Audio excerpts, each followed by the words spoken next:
flooding or flood mitigation, how does that contribute to managing stormwater and reducing flooding for maybe other areas? Because if maybe someone is not familiar with the Greenway, I mean, how the heck do they work? So the Greenway situation is more of a community situation. It doesn't affect any of the floodplain itself. Gotcha. All of the floodplain mitigation is going to be done in the stream and creek itself. Most of the time it's because there's blockages from down trees. There's the restrictions to the flow is what the problem is, and that creates the flooding or the abundance of flooding.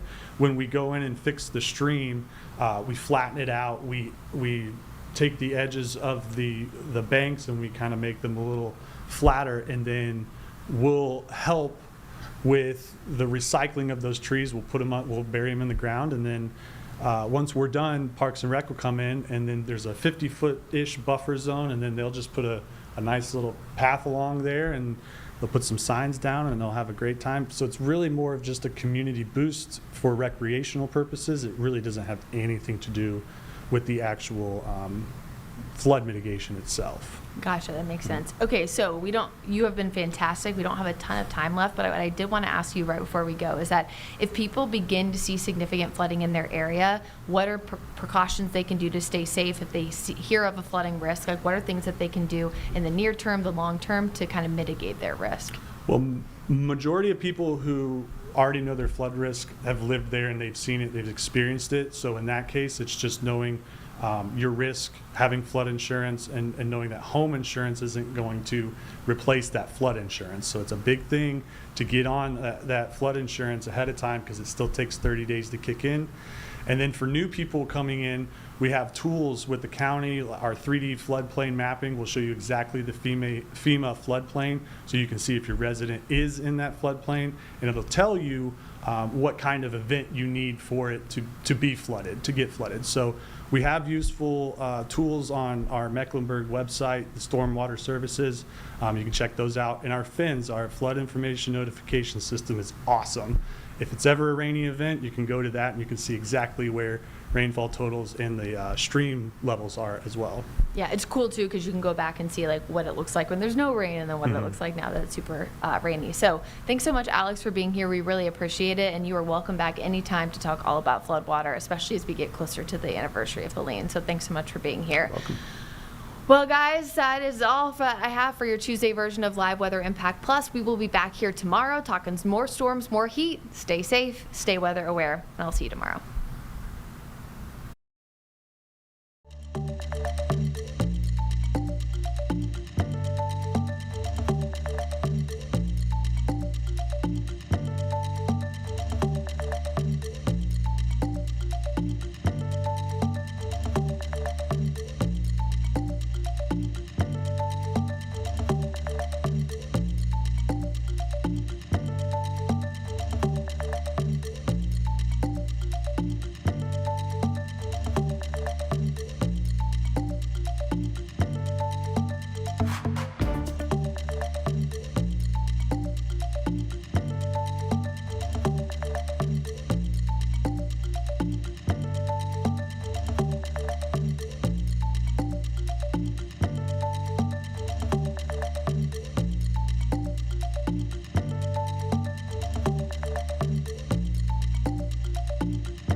Welcome, everybody, to WCNC Plus inside the Impact News studio here. We're bringing you live Impact News from 7 to 9 tonight.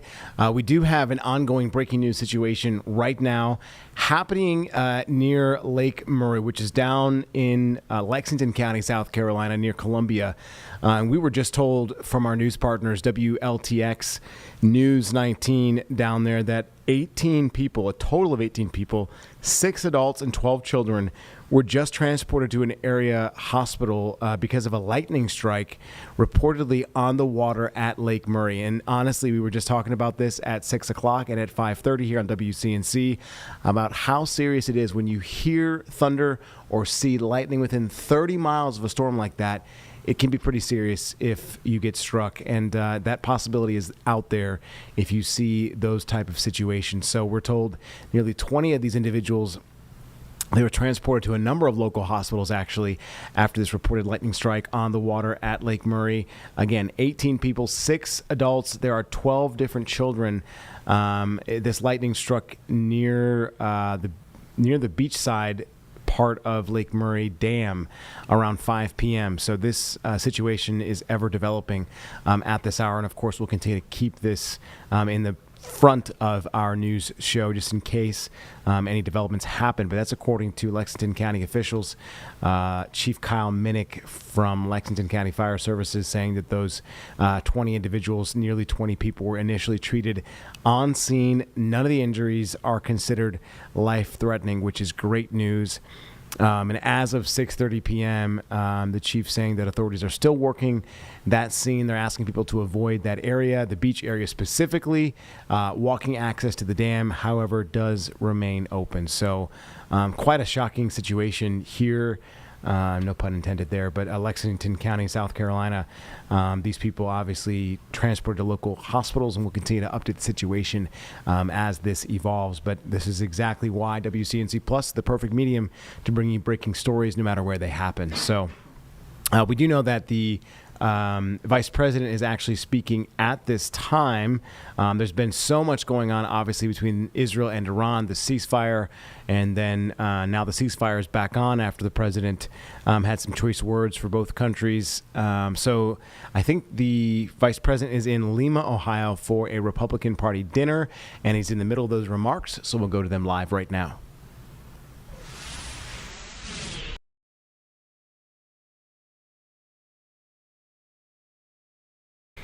And it literally just froze. Unfortunately, sometimes some of these situations do end up freezing, so we will try to get this back for you. We do know that at this time as well, House Minority Leader Hakeem Jeffries also is speaking about remarks on U.S. airstrikes over the last couple of days. And I do believe we do have the Vice President back, so we'll go to it now. But if it does stop on us, we'll cut back in quickly and shift things around. We'll go to this now. I would have said, whoa, whoa, whoa. I believe the President is very serious about this, and I believe the President is very effective.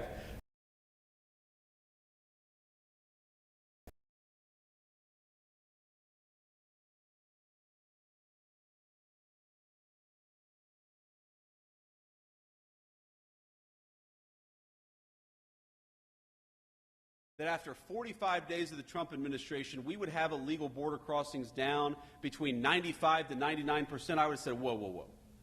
I believe the President is very serious about this, and I believe the President is very effective. But there is no way that we're going to have illegal border crossings down that much, and I'm happy to report that 1.5 months into the Trump administration, we had illegal border crossings down 99%. It was a radical success, and it happened very quickly.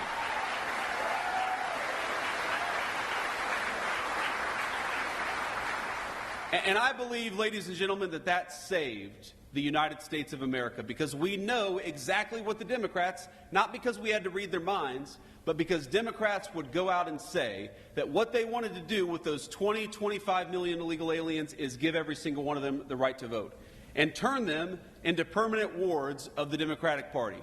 And if we allowed that to happen, if we allowed the Democratic Party to import voters instead of persuade voters, that would have been the end of American democracy. You hear the American media say all the time that Donald Trump is a threat to democracy. The threat to the democracy is Democrats importing voters instead of persuading their fellow citizens.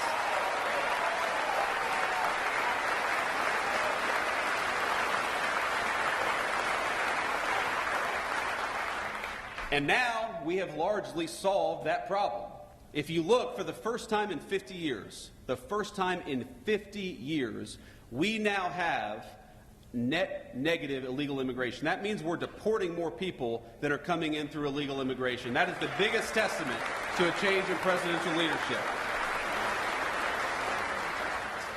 And I was in the Senate when the Democrats were trying to say that the thing that we had to do was pass this ridiculous, massive new set of laws and new set of amnesties to get control of the American southern border. And as the President said at the State of the Union just a couple of months ago, it turns out you didn't need a big new law to secure the border. You just needed a new President of the United States.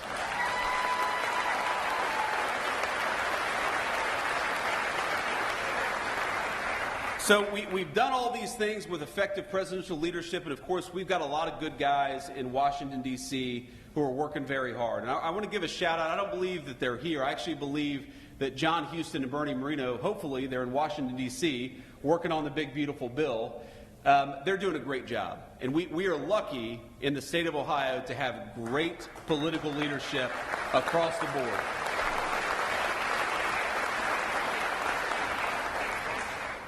You know, Bernie, I remember talking to the President about Bernie Moreno's candidacy, and, you know, the President really, I mean, look, Sherrod was a tough candidate. Sherrod Brown was a tough candidate. He always did better than national Democrats, and the President himself was a little skeptical that anybody, and we had a lot of great candidates running in that race, the President was skeptical that anybody could beat Sherrod Brown.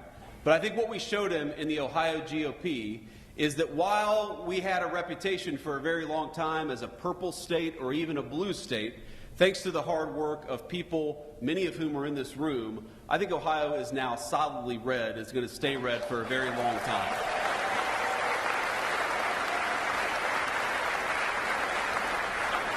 But you and I know that's not going to come without a lot of hard work, and I want to talk just a little bit about what that means, because, look, I am very much a product of this political party, of this Ohio GOP. I would not be where I am without it. I believe, in fact, the first time that I've driven on 75, and I've got my Midi purple tie, Middletown Middies, our color's purple here. I wore it in honor of the Middletown Middies. The first time that I've driven on I-75, I'm pretty sure as Vice President, was to come to the Lima GOP event here today. And I think about the number of times, thank you, Keith, the number of times that I've driven up and down Interstate 75 as a kid when I was working at a tile warehouse delivering tiles to Findlay, Ohio, or as a, there we go, or as a Senate candidate who was showing up and speaking to groups of 12 people trying to earn votes. I think that what is so great about the Ohio GOP is that we really are strong top to bottom. We've got great candidates running for statewide office, but we've got I see a lot of young people here, many of whom are getting involved in politics for the very first time. And I got to tell you, I've lived a very blessed life in politics. The President, he always gives me a little crap about this. He says, JD, you came out of nowhere, you were a senator, and then all of a sudden you were the Vice President of the United States. I don't think anybody has had that much success in politics except for me. That's what the President always said. I was like, thank you, sir. I guess I'm the second, he always calls me the second most upwardly mobile politician, because he was the first. He came from no politics to President of the United States. So, but the thing is, you don't get people who run for political office without cultivating talent and cultivating the grassroots and actually encouraging people to get involved at every level of government. There's a lot of important stuff that we're working on at Washington, D.C., but there's a lot of cool stuff happening right here in Allen County, Ohio. There's a lot of important stuff that are happening at the State House. And frankly, a lot of the great political leaders of the future are going to learn from the political leaders of today at the Ohio State House or at the federal Capitol in Washington, D.C. The first exposure I ever had to politics was actually as a page in the Ohio Senate when I was a student at Ohio State University. That was the first time I had ever been exposed to the American political system, working for a great state senator by the name of Bob Schuler from southwestern Ohio. And I'm sure a lot of you remember Bob Schuler. He was a good guy. The first person who taught me how to respond to a constituent was Bob Schuler. The first person who taught me how to write a good letter and to research an issue was Bob Schuler. And my point here is that what you guys are doing is cultivating the people who are going to run this country and lead this country for the generation to come. So this party is what makes America great. This party is what makes it possible for us to run good candidates and to win elections in the future. And I just want to say from the bottom of my heart, this feels like a homecoming because it is, because I wouldn't be here. I wouldn't be the Vice President of the United States without many of the people in this room. And from the bottom of my heart, I thank you and I love you.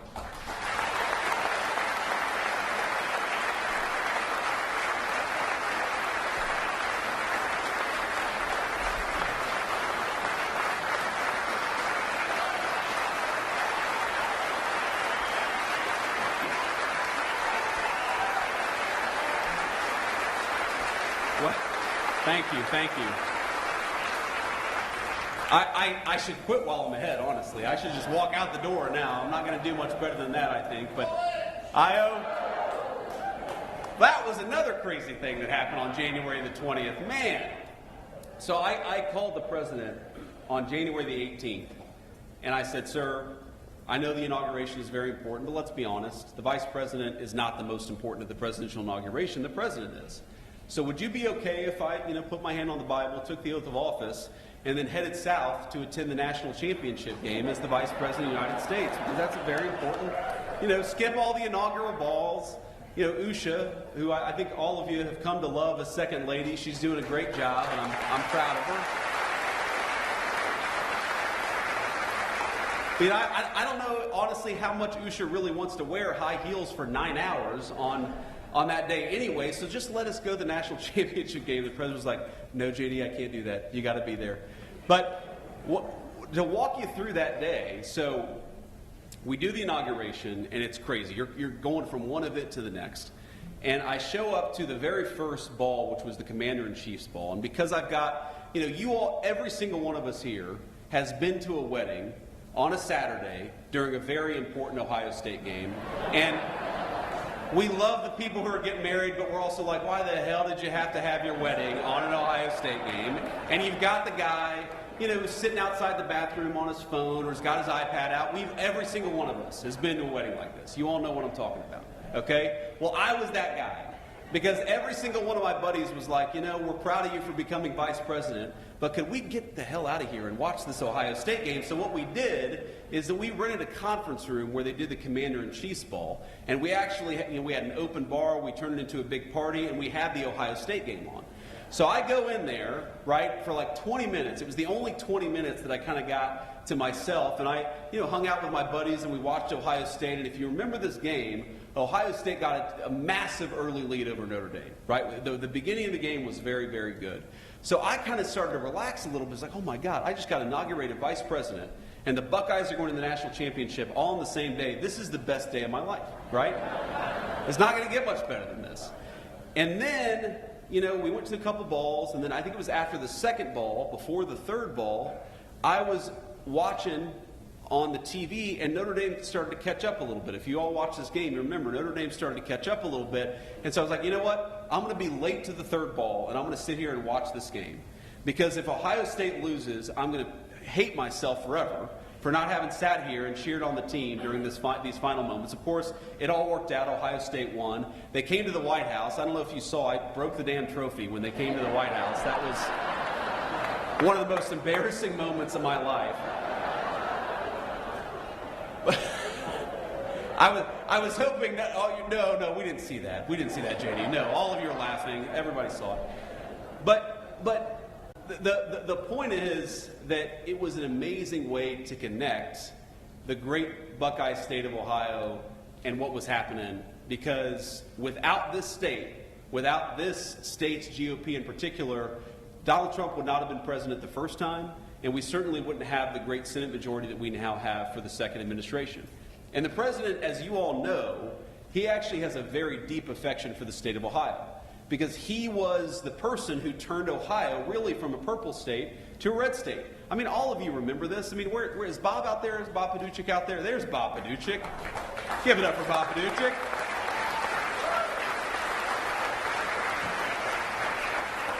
But, you know, back in the day, there was this idea that, you know, all the polls even, right, Bob? At least all the public polls were saying that the president was going to lose Ohio, and that he won Ohio by 8 points. And, of course, he won it by a much bigger margin the second and third time around. But he recognizes that what this state represents is hardworking, patriotic Americans who feel abandoned by the Democratic Party, and the Republican Party is now the home for people who work hard, who play by the rules, who want to live in safe communities, and just want a government that looks out for their interests and no one else's interests. That's what this party is ultimately all about.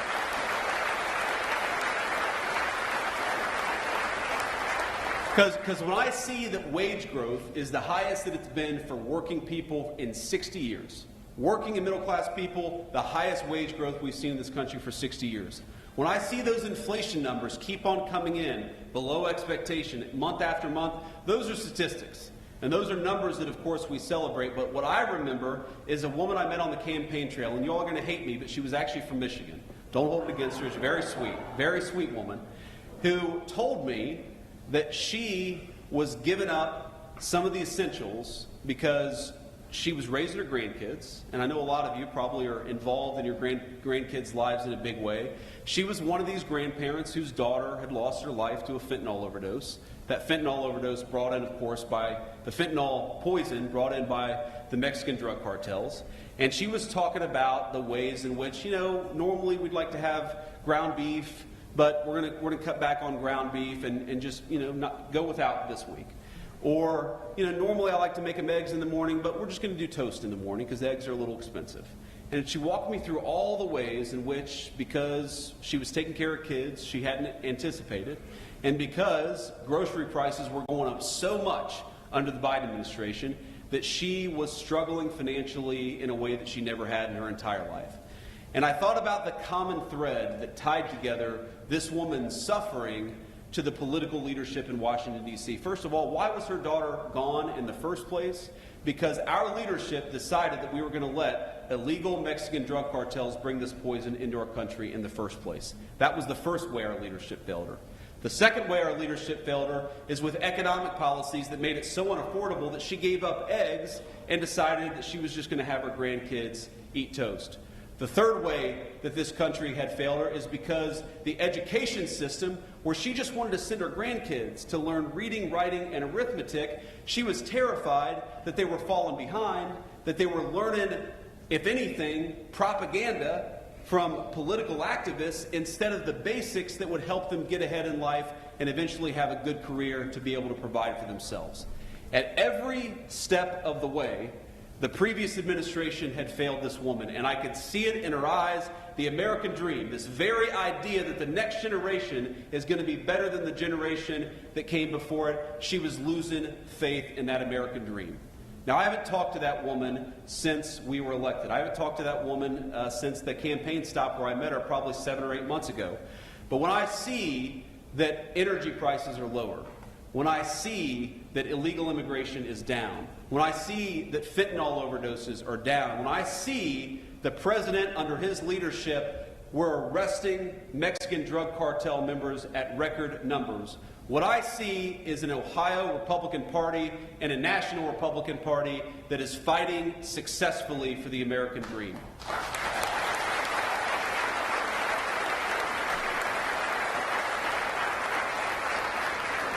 So what I'd ask all of you, when you're going out there and you're knocking on doors, when you're going out there and you're making phone calls, when you're contributing hard-earned money to political candidates, when you yourself are running, because I know it's not always easy to be a political candidate. Trust me, in Washington, D.C., they have this thing where I think it means we're number one in Washington, D.C., but all the pink-haired people throw up this sign, and I think, you know, that means we're number one, right? I choose to take that as that symbol in Washington. But all kidding aside,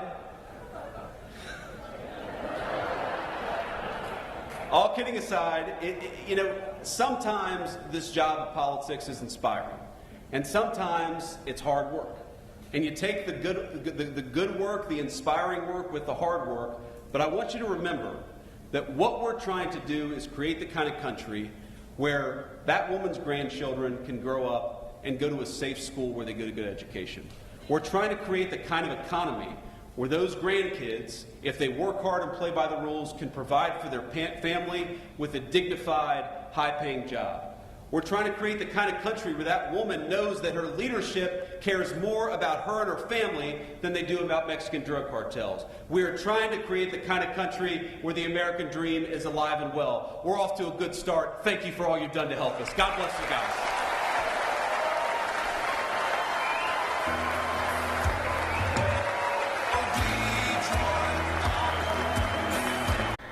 All right, the vice president wrapping up his remarks in Lima, Ohio at this Republican Party dinner.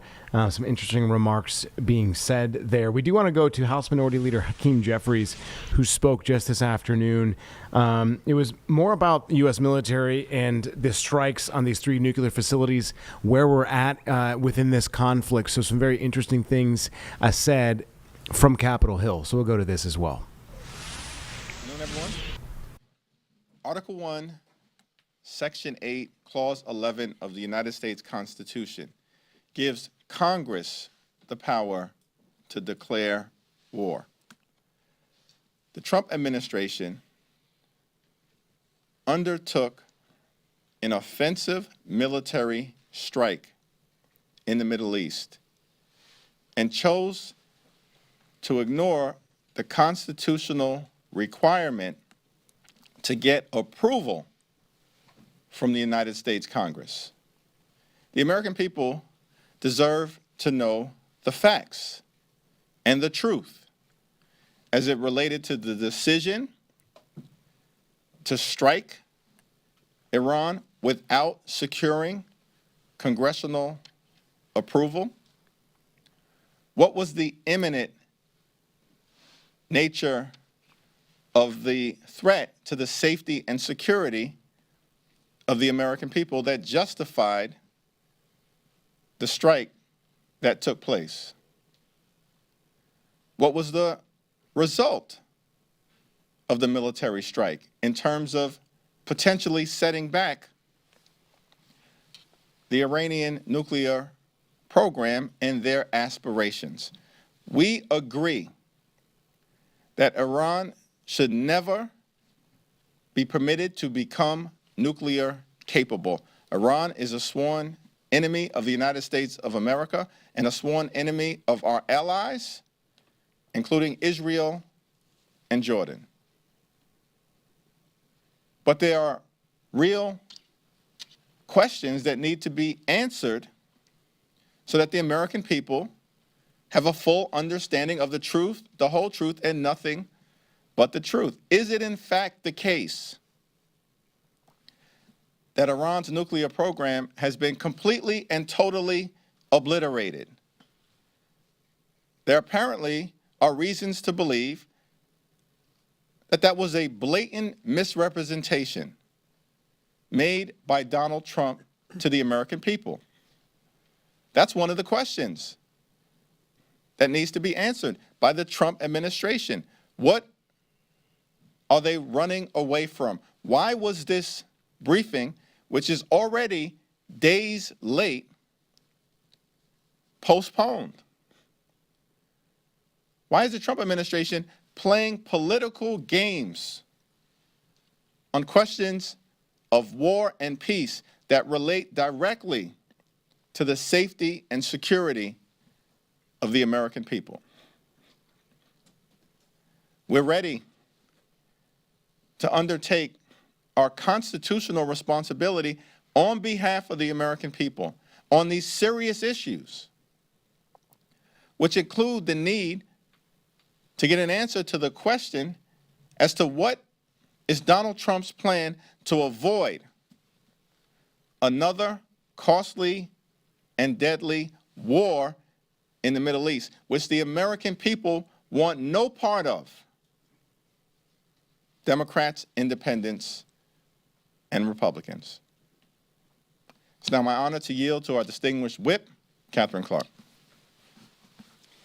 Thank you so much, Mr. Leader, and we are grateful for your leadership in this time.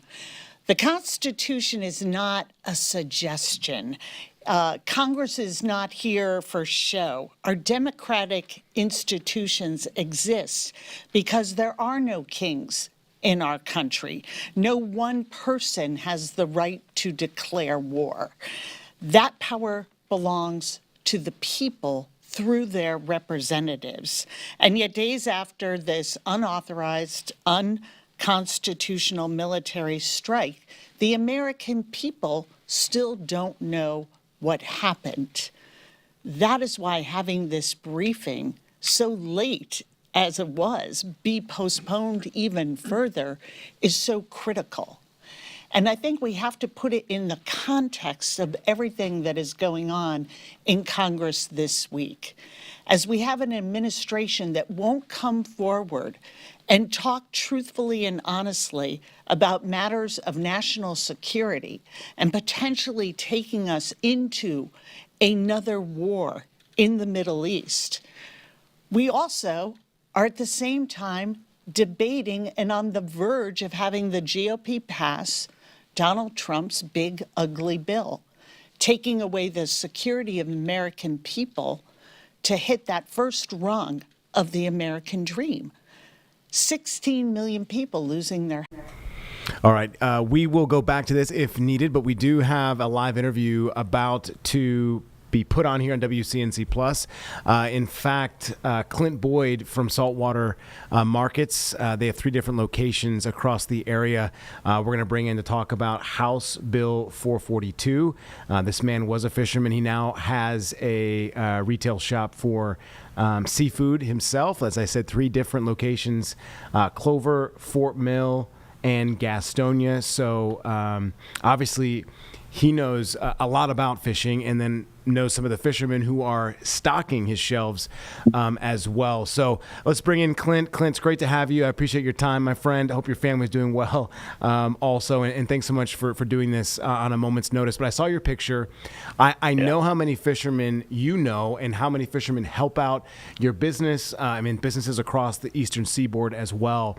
And this legislation is moving through the General Assembly. And it looks like it's got some interesting nuances that have actually been changed today. But let's just get the background in your perspective, what this bill looks like. It's titled the Flounder, Red Snapper Seasons and Shrimp Trawl Act. And it began as an effort to restore recreational flounder and red snapper seasons and then increase the fish population. But it's going to head back to the House Wednesday, July 25th, after some significant changes. So we were talking a little bit earlier about this. In your perspective and some of the fishermen's perspective that you've spoken with, how do they feel about this, and how is this going to change the industry for everyone? Thanks for having me, Colin. The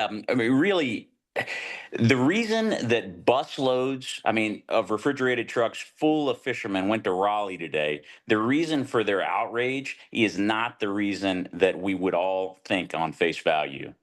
It has to do with the political process that's truly been abandoned on this bill. This bill started off a collaborative bill that was brought forward in a proper way where the public, the constituency, had a chance to voice their opinions, their concerns. Commercial and recreational fishermen got to build this bill, and it was giving access to things like flounder and red snapper, which is good. And it's a short season. There was no flounder season to speak of last year. And so that was all a good thing. It was going to pass, and it had the support of everyone. What I think most of the public won't know is that the same folks who have brought forward this amendment that eventually made it and was added on the 9th hour are the same folks who want to do away with the protection of the coastal marshlands, and they want to fill in and develop 250 million acres of North Carolina coastline. So they do it under the guise, this amendment, which if folks don't know, this amendment bans trawling, which is effectively banning shrimping on the North Carolina coast inshore, half a mile in. And so on face value, they sell it as, hey, we're going to really protect the estuaries and the backwater, and we're going to make sure that the resource is protected. We don't want to damage the ocean floor. And I can speak to all of that, and it is truly a non-issue. What they may not know is that in 2022, they ordered for research to be done to find out the effects of commercial fishing, and those results are planning to be presented to this body in mere days. They knew that, and the same folks who want to develop this marshland snuck in this amendment to ban trawling. Effectively, they just want to destroy the working waterfront of North Carolina or all of the East Coast, and what is a fishery that has been under pressure of imports and overregulation for years and years and years, already struggling. That's what's happened, is sneaky backdoor politics like so many of us have come to really despise. Well, and it's interesting you bring that up because the co-sponsors, at least, they're saying this stems from mounting concerns over North Carolina's declining inshore fish stocks, which is what you kind of alluded to.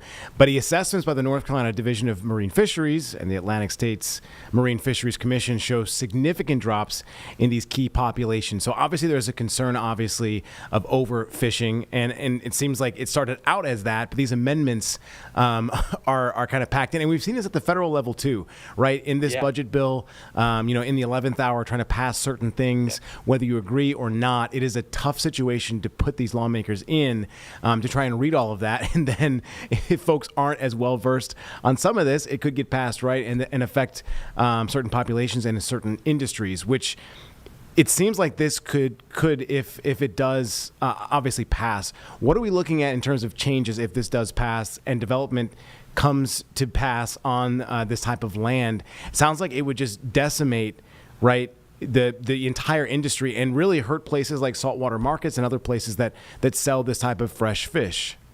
Yeah, it would. So our primary shrimp supply is in South Carolina. So a lot of folks have asked me, why are you worried about it? Well, uh, it immediately wouldn't it hurt me because South Carolina, contrary to what you've heard on the news, does allow inshore fishing inside of a half a mile and all the places that matter.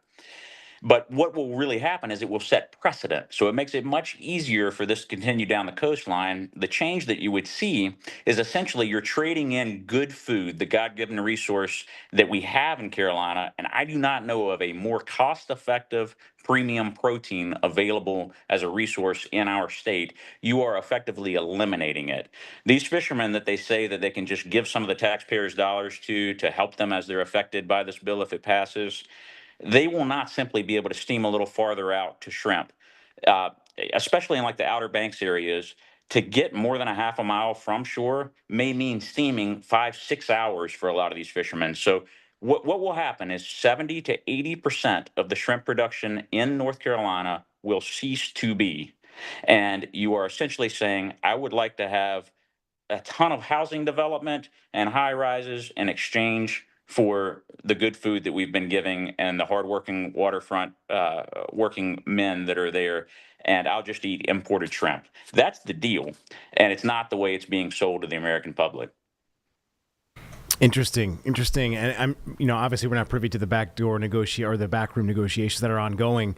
But I mean, proponents, I just want to bring this up, including Tim Gistwicki. He's the CEO of the North Carolina Wildlife Federation, kind of agreeing with what you're saying, that he argues inshore shrimp trawling is a primary culprit in the decline of inshore fish stocks. So it seems like, right, people need to wrap their head around what's actually happening and trying to find the actual problem here, which seems to be what you're kind of speaking on. So how does the state align? Because North Carolina is the only state in the country that really still allows this practice in inland waters. Is that a good or bad thing? And then how do we align ourselves with other states? Is that a good thing in your estimation as well? Yeah, so that is a great question because there's some misinformation. When I watched the when I watched the shearing, where this was presented, they said that, and it just plain isn't true. South Carolina allows it, and you look at the map, it isn't a simple map. They've already been bumped out where some of the high rises are and things like that, the more developed areas, but they are allowed inside of a half a mile. Like every year, you see me, Colin, I go down and I am super fired up for the opening of the beaches in Carolina because it's when I can get a ton of shrimp. It's when my guys can work. They're all fired up and excited for it. And so it is allowed in Carolina. It's allowed in Texas. It's allowed in Louisiana. It's allowed in a lot of places where it matters. And boats are, and the reason for that is the local infrastructure. You know, it doesn't take just your general observation. When you go to the coastline, you'll see a huge difference in the infrastructure of our working waterfront and, say, the West Coast or even New England. We are clearly under so much regulation in the southeastern corridor that it has been undercapitalized for years. And I think when it comes to folks who say that shrimping is responsible for the decline of a lot of these inshore fisheries, that just plain isn't true either. The analogy I would make is, you ever go to the beach and build a sandcastle, Colin? Yeah, one tide change. What happened to your sandcastle? It's gone. Yeah. It's back to like it was. So our God-given resources are incredible. We are not tearing down rainforest. We're not developing, and I would argue that's what's really making the decline of these fisheries. We're not developing and producing industrial runoff into these areas by shrimping. But the development is the same people who are producing this amendment want that. That is absolutely killing fisheries. But instead, we are raking sand and mud. And there is tremendous research, in fact, research that will be presented in only days now, which I think is why this amendment was added when it was, that shows that when you cultivate the ocean floor, you drag through the sand, you turn over nutrients in this. And when you go back and study what happened after you did it, it's like you planted a garden. There's food for all these fisheries. This is where the flounder would thrive. And so I just think it's an absolute farce that any of the trawling is damaging that. In fact, I think it's already an overreach, and there'd be a lot of opportunity with special permitting in some of the backwaters of Carolina that aren't currently allowed.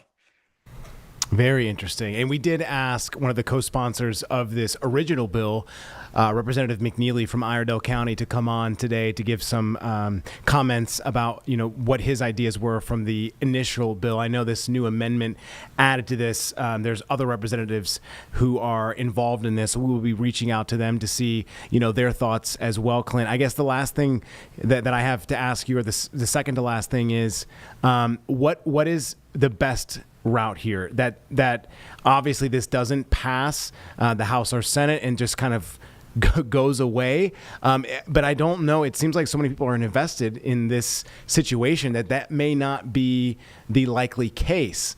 Right. What are fishermen preparing for? And obviously you're talking about this, this presentation that really does have a lot of statistics that could swing things one way or the other, but you're just sitting on pins and needles right now. What does that look like?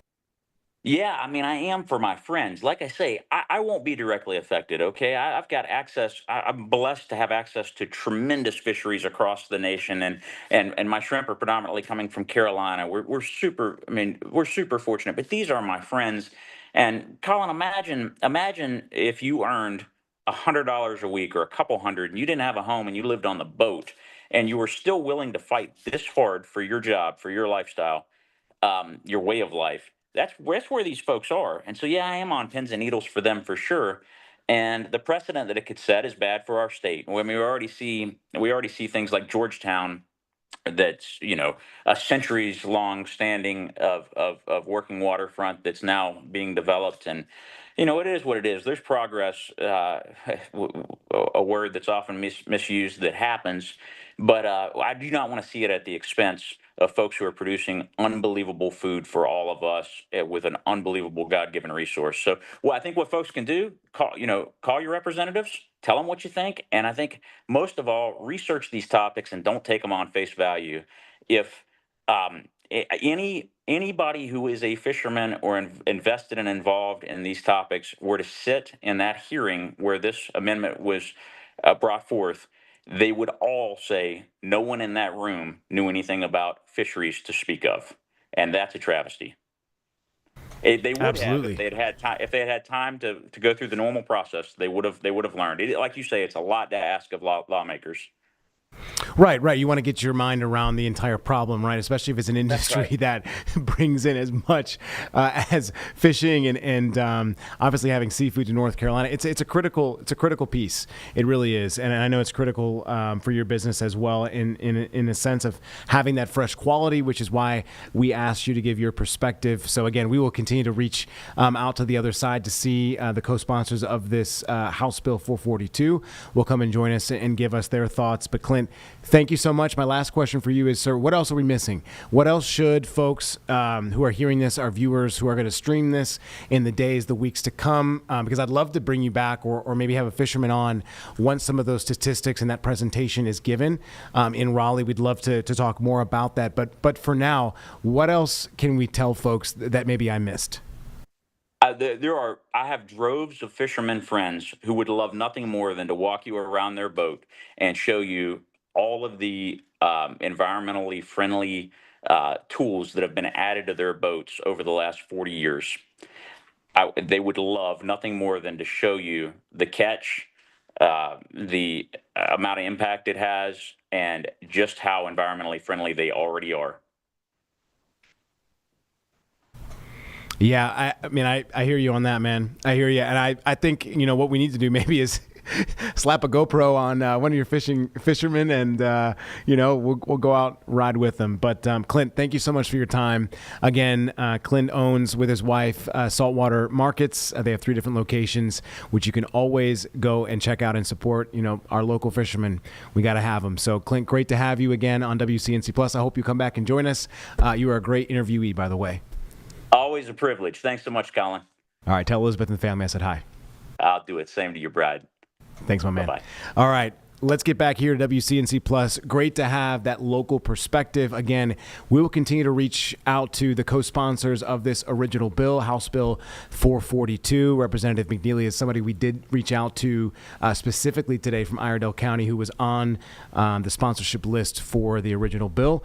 And we'll get you more information once we're able to bring them on because this is the platform for that, to dig in deep on these issues and for you to choose which side you are deciding on. So that is what we like to do here on WCNC Plus, and we'll continue to bring you more on that. All right, we're going to go back to Hakeem Jeffries and their discussion on the last revelations on how the U.S. has taken on this Iran issue with the Israelis as well. Let's go to this now. Was it to the American people to provide transparency immediately? House Democrats will continue to pursue rigorous oversight of the Trump administration's foreign policy, guided by ranking members Meeks, Smith, and Himes, as well as the National Security Task Force. With that, back over to Leader Jeffries. Questions? Mr. Leader, you just said that the president's characterization that the program had been obliterated was a misrepresentation. What is your assessment?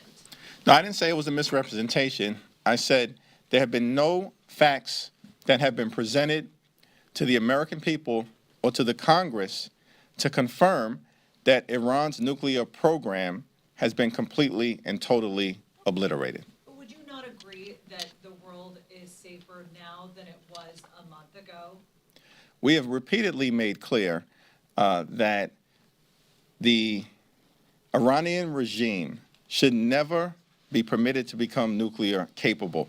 One of the questions that the administration needs to answer is, why did they abandon the aggressive diplomacy that was successful during the Obama administration, partnering with Great Britain, France, Germany, China, and Russia to reach an agreement with Iran that actually did set back Iran's nuclear ambitions?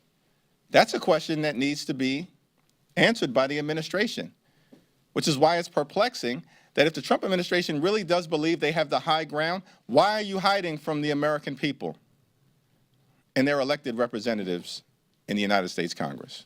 The Speaker, a few moments before you came out, said that the postponed briefing will now occur on Friday. Have you had a conversation about that with him? And also, you've said that you're looking for answers for the American people, but in a classified setting, how do you expect for the American people to fully understand what's happening behind closed doors? Classified briefing is just the first step toward the transparency that will be required because of our concern for both the safety and security of our men and women in uniform, approximately 40,000 in the Middle East who are now in harm's way, and we need to know the justification for that, as well as understanding how this unilateral action, without following the constitutional requirement of congressional approval for an act of war, makes the American people safer. These are questions that do need to be answered by the Trump administration, and the first step in that process is a classified briefing. Did the speaker work with you to schedule that on Friday? Speaker Johnson has been a good faith actor, in my view, on this issue, because he recognizes, as a result of what Republican members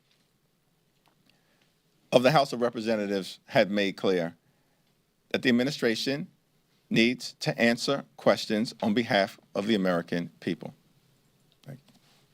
What explanation were you given for the briefing being postponed, and are you concerned that the president will use this time to continue to get U.S. troops involved in the conflict without congressional approval? We have not received any explanation from the Trump administration as to why the briefing was suddenly postponed. And the second question? There's real concern right now as it relates to the fragile situation in the Middle East, which is a tinderbox, which is why Congress, on behalf of the American people, needs to hear from the administration what was the justification for engaging in this act of war. What was the imminent threat to the safety and security of the American people that justified this strike without seeking congressional authorization? Pete, Catherine, you want to jump in? Thanks. Have you guys received a Gang of 8 briefing yet, and are there any schedules coming up? We have not received a Gang of 8 briefing, nor has one been scheduled. This is inexplicable. If the Trump administration actually believes that their actions were justified, what are they running away from? Why have they refused to provide a briefing to congressional leaders on both sides of the aisle and on both sides of the Capitol, including the top Democrats and Republicans on the Intelligence Committee? What is the administration hiding from the American people? At the highest levels of the White House, I made the request on Saturday for an immediate briefing of top congressional leaders and top leaders of the Intelligence Committee on a bipartisan basis, and they have refused to provide one. Mr. Leader, the speaker seemed to indicate that part of the reason that you weren't briefed on the initial strike was because the administration couldn't get a hold of you. Let's be clear. Let's be clear. There was no briefing that anyone received in advance of the unilateral strike ordered by Donald Trump. All right, we want to break in really quickly to this press conference. We just got a confirmation from medic that one person is dead. Apparently, there was I guess a gunshot, from a gunshot wound. This person was shot on the 1900 block of Milton Road. And here's that shot that we're looking at here in East Charlotte, the map bringing you this so you can get a better idea. Clearly, it is east of Noda, as you can see, closer to it looks like, yes, Hickory Grove. And then pulling in a little bit closer, thanks, Jeb, we've got some interesting businesses. This is along, yes, Milton Road, so a pretty main thoroughfare. There's the plaza as well. Yeah, so not far. I'm sure if you're in this area, you are probably seeing a lot of police vehicles, and they're going to continue their investigation. Again, we have been told that a person died from an apparent gunshot wound in the 1900 block of Milton Road. Looks like this is close to some type of development area over there at the plaza. I'm not real familiar with this area, Jeb, but it seems like there's a lot of folks. We have done something at Greater Bethel AME Church. I do know where that is. Again, so this is happening right now. We just got word of this less than 4 to 5 minutes ago and finally got a confirmation from medic that a person was pronounced dead by paramedics. It looks like on scene. So this is the 1900 block of Milton Road. We will make sure to gather more information. We are reaching out to CMPD to get more information on a potential suspect, if there are any arrests, and who potentially this victim is. Of course, they will do their due diligence in the investigation and make sure to contact the victim's family before any of that information is released. But we will make sure to stay on top of it and give you the latest whenever we get it. If that is during our stream, we'll bring it to you. But also, we have news at 11 on WCNC. We'll go back to Hakeem Jeffries and the press Really conference. quick, I will say, we are sending a crew to the scene right now. Perfect. We are expecting to hear from Charlotte Police within the hour. Obviously, the second we get that into our newsroom, we will share it with you right here on Live Impact News. And did you say there's potentially a second shooting, or did I hear? We're trying to see if this area has been involved in another shooting in the past. You. So we'll also bring you that context once we do the research. Got you. Yeah, this is a corridor that we have reported on before. And in fact, I do remember this area of the plaza in some sense. This is actually close to where the officer ambush shooting happened about more than a year and a half ago. So again, this is East Charlotte. All we know right now that medic is telling us one person was killed in a shooting. We don't have any notice on arrests or any suspects or a suspect. The investigation is very early and in the preliminary stages. So we'll reach out to CMPD.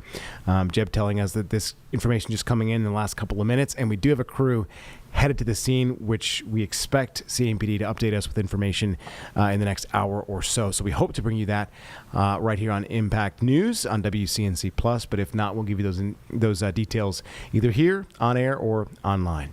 All right. I think we're now going to go back to this press conference with Hakeem Jeffries.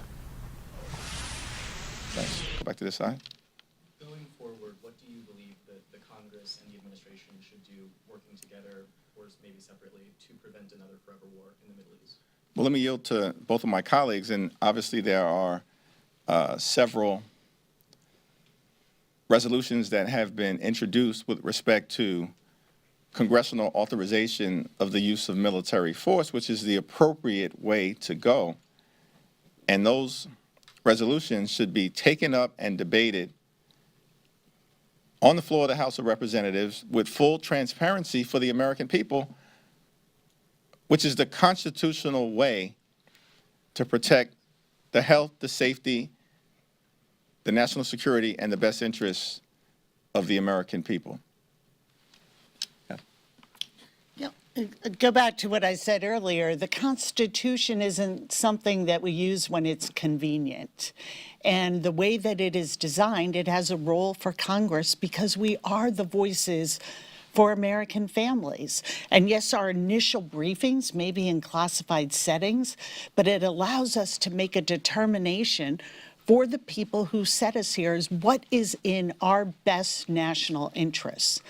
And so whether it is the briefings that did not occur with top leaders in Congress or this delay, we hope it will happen on Friday, but it's been asked for days, and we've been asking for information since the first bombs hit Iran with Israel back on June 12th.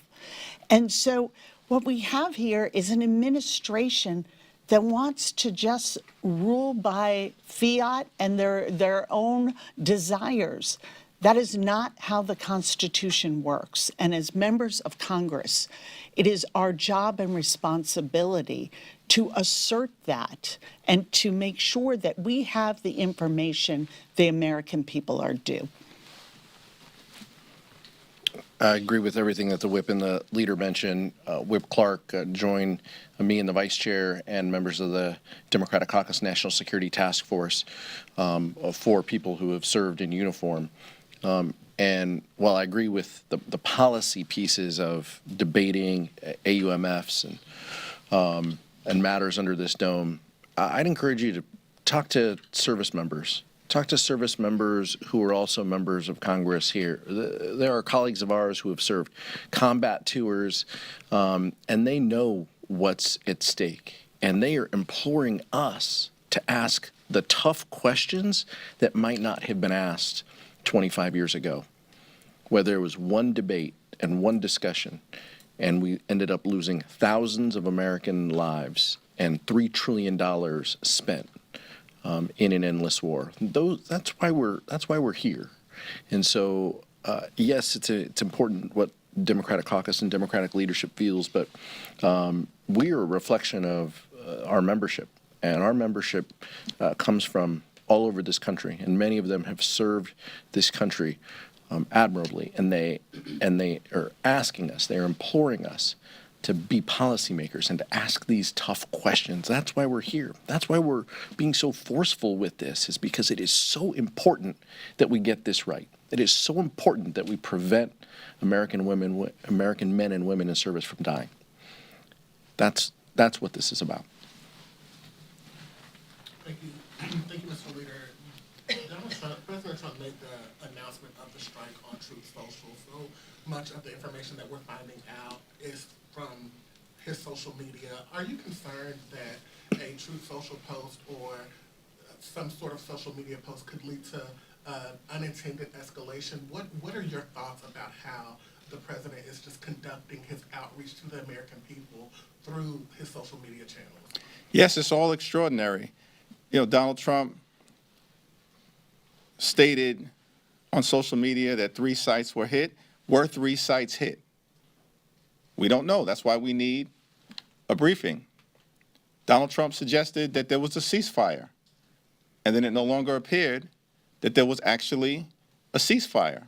That's why we need, on behalf of the American people, a congressional briefing. Donald Trump suggested that Iran's nuclear program had been completely and totally obliterated. Was that the case, or was that not the case? We don't know. The American people don't know. The American people deserve the truth, not Truth Social posts that are increasingly unhinged. The American people deserve to know the truth. And that process begins with a congressional briefing that flows from the constitutional responsibility that Congress has and has alone to declare war. The Constitution is not an inconvenience. George Washington, in his farewell address to Congress, and on this issue, George Washington is the OG, the original general, the original war hero, the original revolutionary, and then the first president. And in his farewell address to Congress, he said that the Constitution is sacredly obligatory upon all. That means everyone. That came from the OG, the original general. And Article 1, Section 8, Clause 11 is very clear.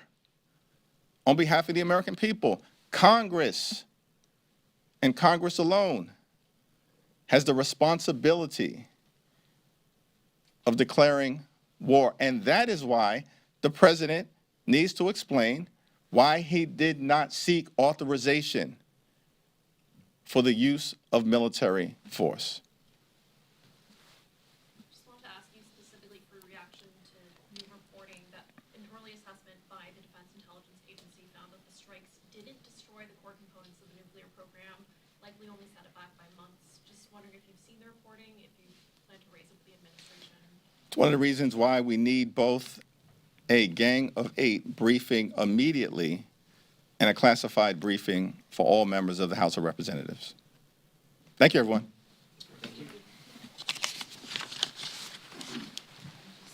We're going to leave this now and go to CMS. They are discussing policy modifications. And we were actually discussing earlier on the news at 6 that they are looking to protect children in foster care systems and those that are unhoused as they look towards the future. They have a couple of different issues that they are going to be talking about, including that. So we'll go to this as it is in session right now. They're actually speaking about compensation schedules. So we'll go to it in live. No, thank you. Is there any other discussion? There being none, for those present by show of hands in favor of classified compensation schedules, Phase 2 implementation of compensation studies, for those virtual by voice. Yes. Yes. Madam Clerk, that is unanimous. Fourth. For the fifth vote this evening, fifth action item is the new elementary school on Old Park Road site redistricting project. Before the board acts, I turn to Superintendent Dr. Hill to introduce this item and make a recommendation. Thank you, Madam Chair. This information has been provided with multiple opportunities for engagement, including a public hearing. We've not received any additional questions, so at this time request that you would approve it as presented.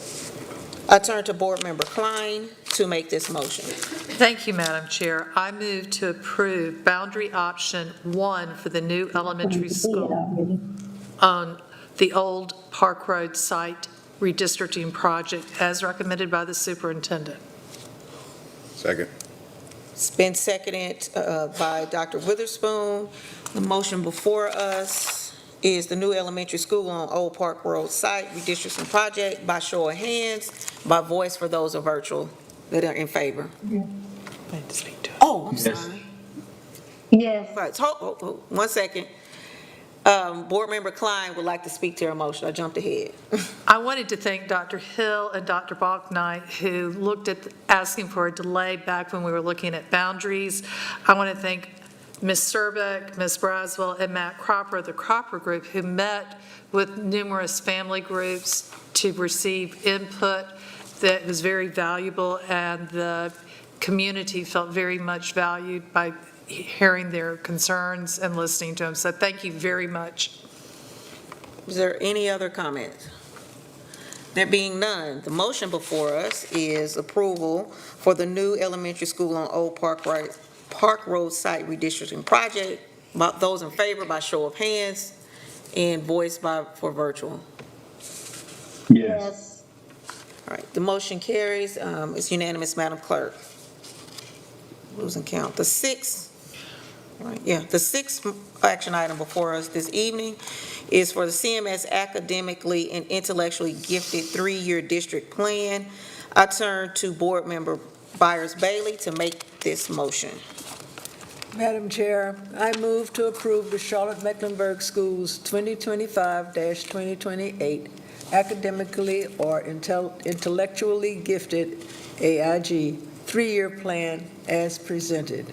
This plan has been developed in accordance with the requirements of Article 9B of the North Carolina General Statutes, which mandates that each local education agency establish a comprehensive AIG plan addressing the specific components outlined by the state. Motion has been properly made by Byers-Bailey. Is there a second? A second. Second by Klein. Board Member Byers-Bailey, would you like to speak to your motion? No, thank you. Are there any other comments?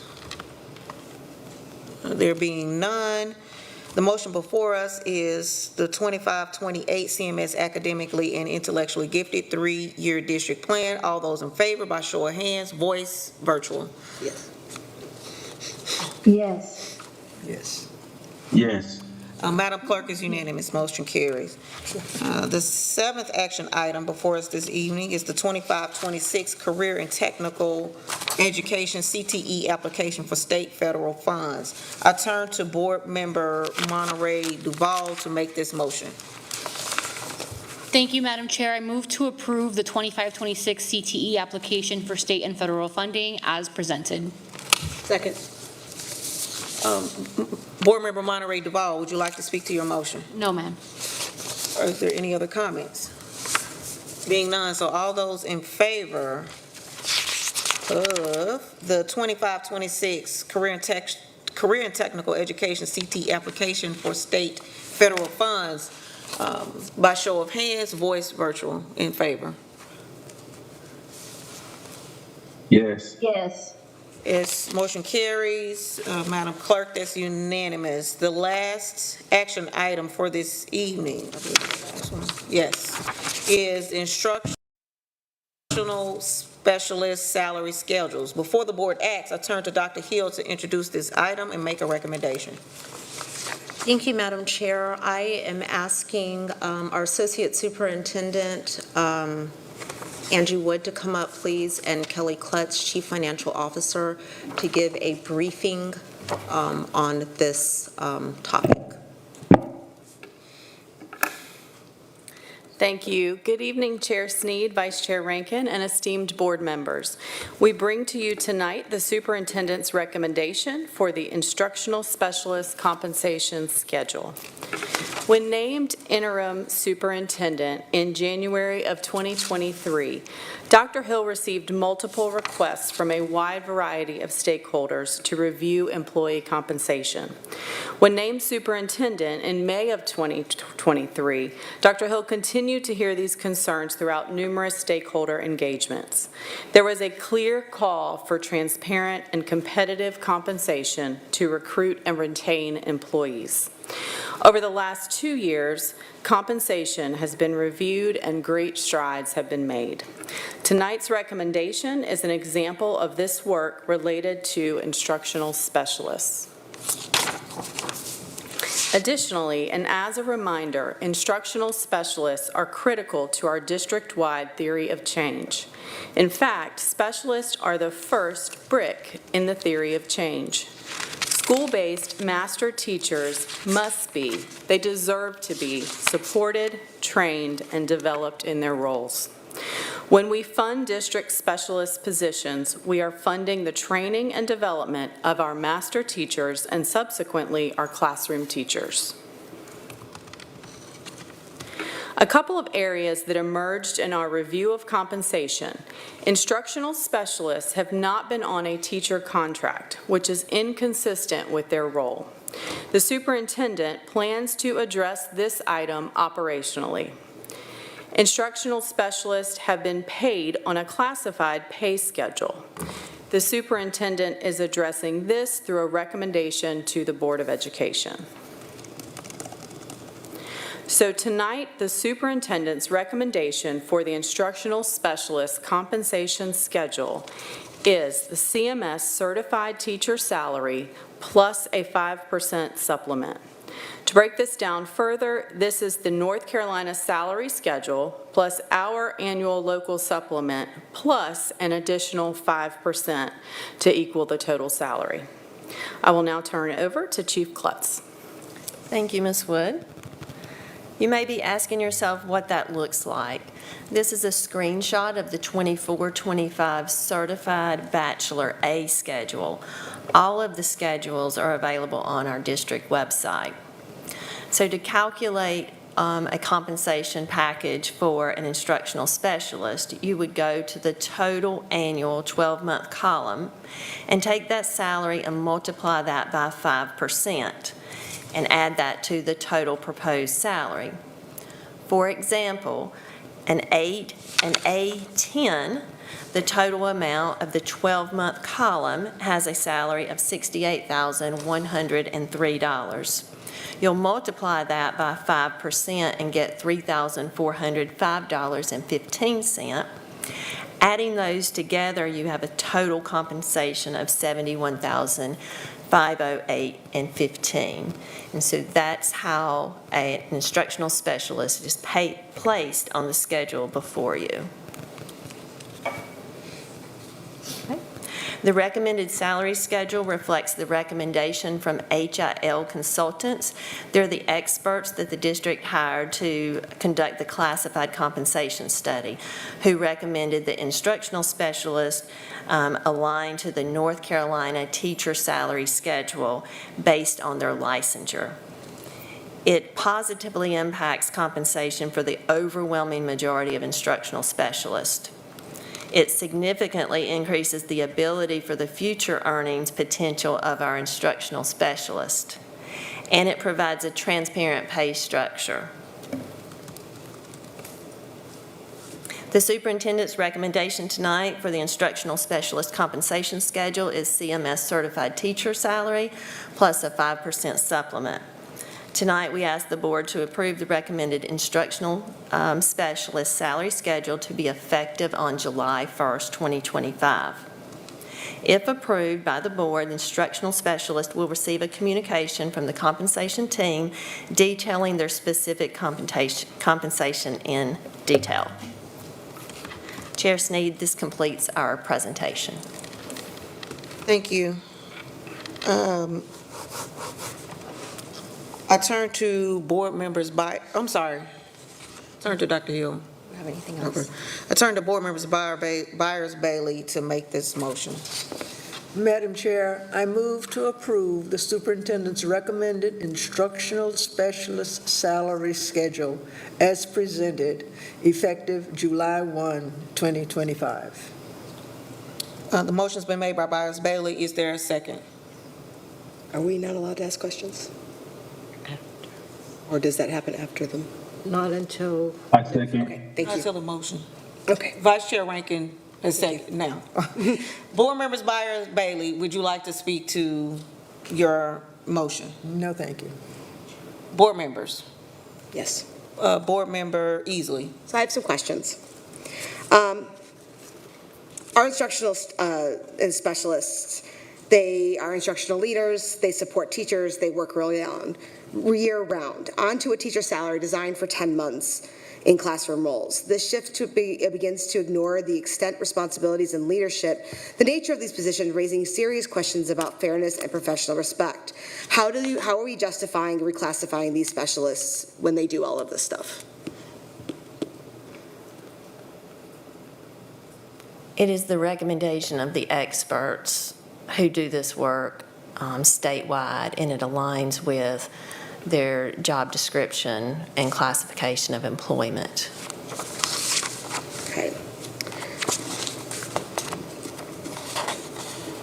Did you have Yeah, I have more. Okay.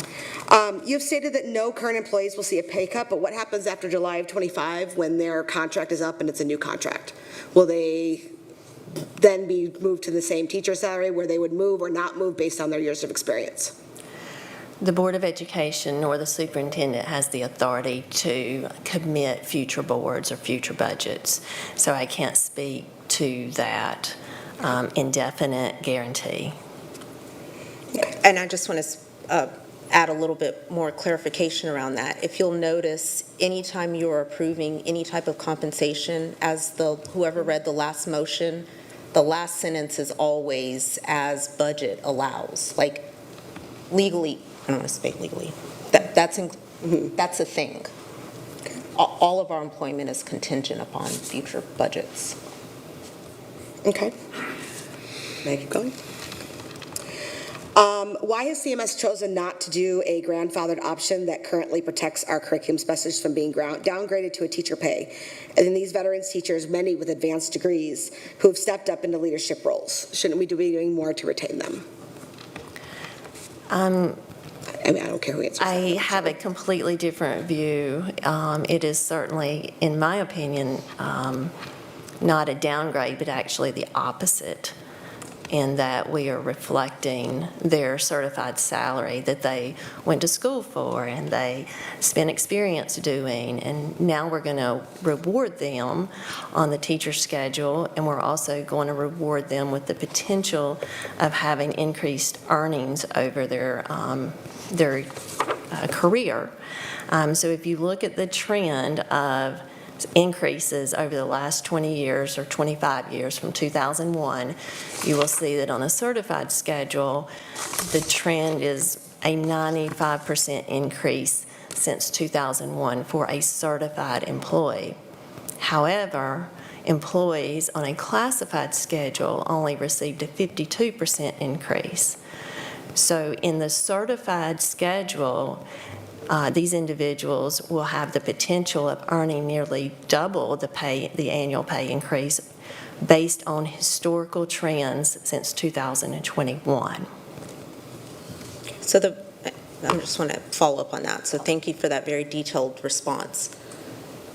Based on this plan, two-thirds of our employees will receive an increase. They will be making more money after this is approved than they currently are.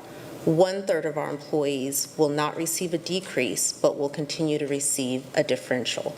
Because we have said from the very beginning in report after report after report, standing from this dais, documented in your board docs from January 14th, that we set out on this journey would never, ever intend to take pay away from our employees, to decrease their pay.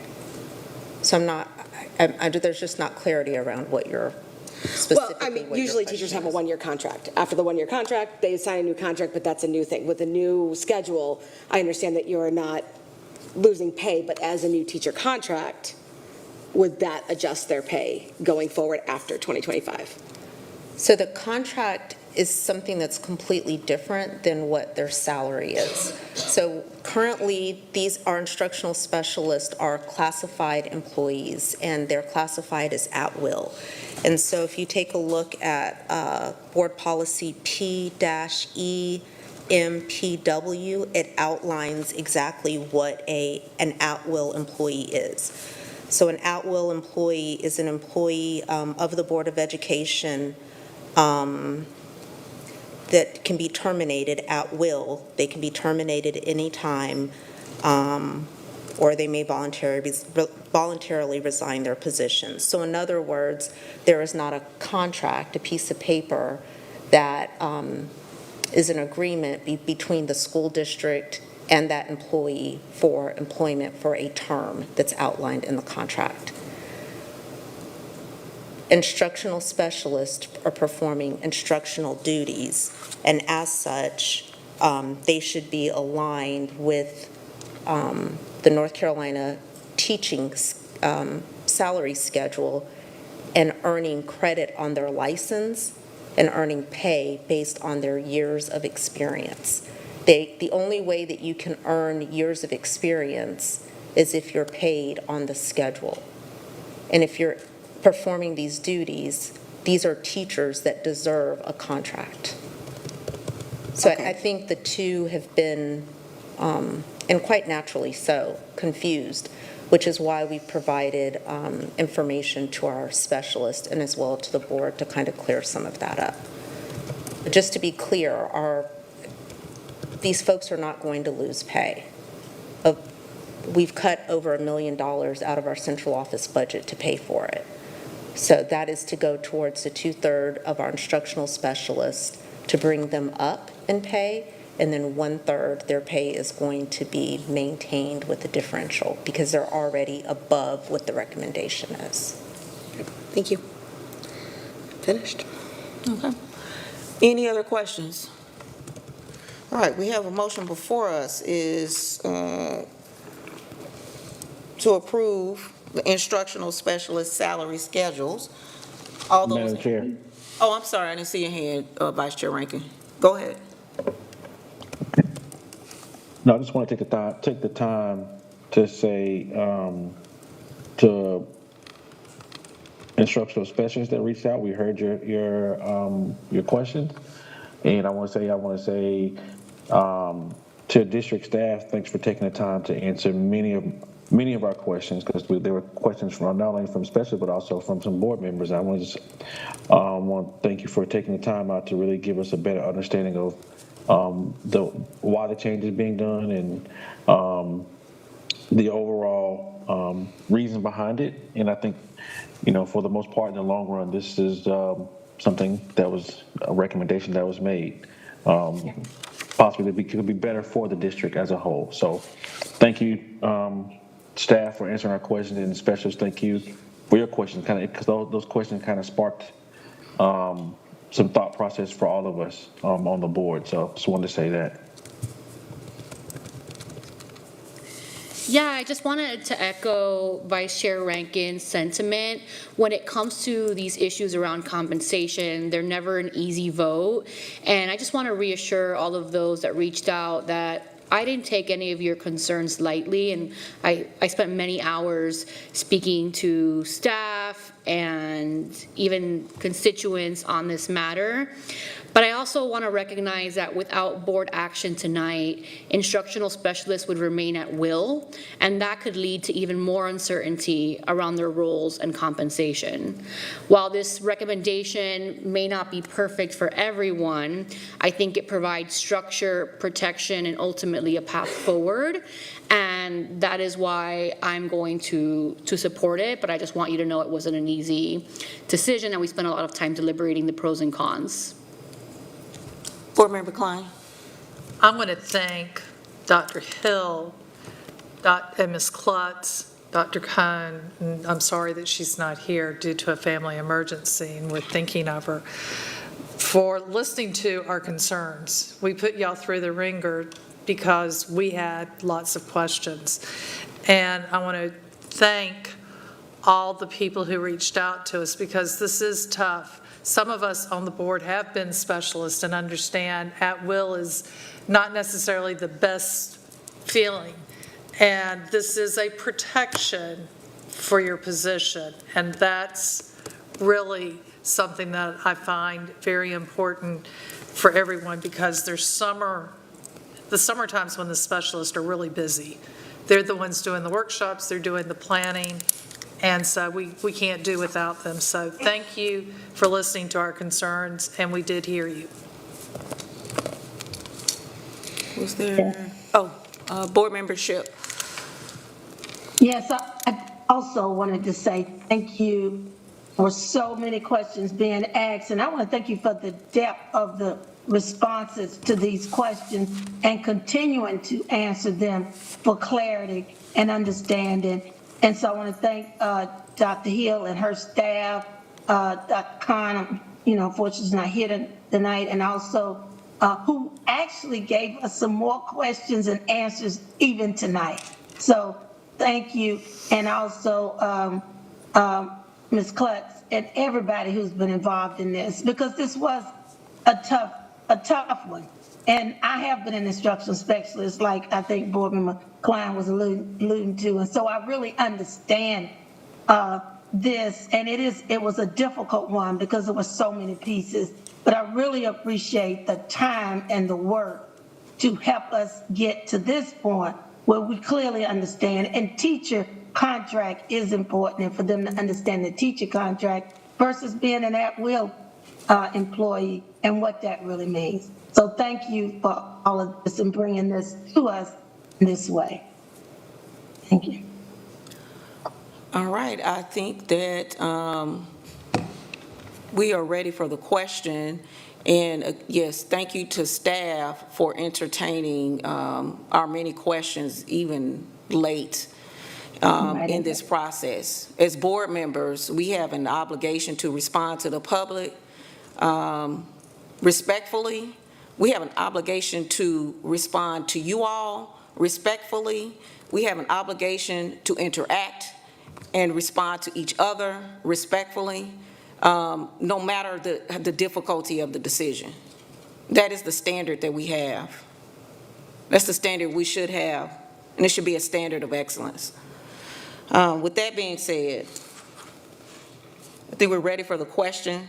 The instructional specialist salary schedules is before us to approve. All those in favor by show of hands, and those on the virtual. So that is 6. All those opposed? No, sorry, it's 7.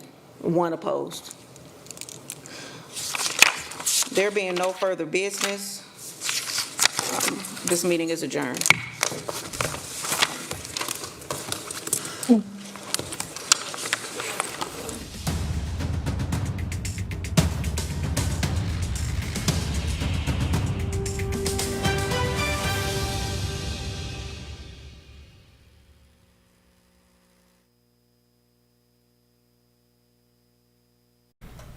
All right, now that that is over, of course, we will make sure to bring you the latest on WCNC Plus, on WCNC at 11. We did bring you the latest there from that, but we do want to give you a little bit of more information on this Israel-Iran conflict. We're actually able to catch up, with a man who was just overseas there before rockets flew through the air.